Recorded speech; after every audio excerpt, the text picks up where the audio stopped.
करणार नाही. मी मागे सुद्धा या संदर्भातले व्हिडिओज आणि फोटोज हे सर्व पातळ्यांवर दिलेले आहेत. आम्ही कारवाई करतो, बघतो, माहिती घेतो. कुठल्याही डॉक्युमेंटमध्ये या ठिकाणी अशा प्रकारची मजार नाहीये. आणि हा बोर्ड तर नुकता लागलाय, म्हणजे आम्ही कंप्लेंट दिल्यानंतर सुद्धा जर का असे बोर्ड लागत असतील मग फायदा काय?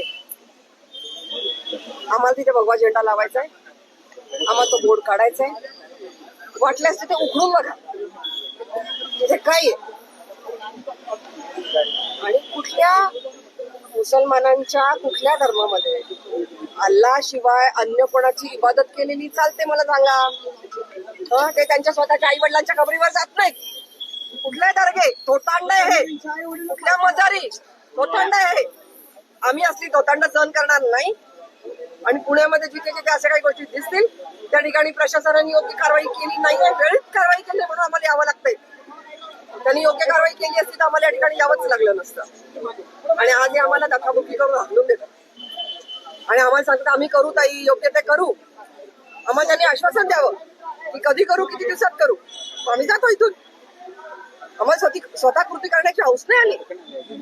पण देश हा आमचा आहे, ही वास्तू आमच्या अभिमानाचं ठिकाण आहे. आणि अशा ठिकाणी जर काय होत असेल तर नक्कीच आम्ही त्याचा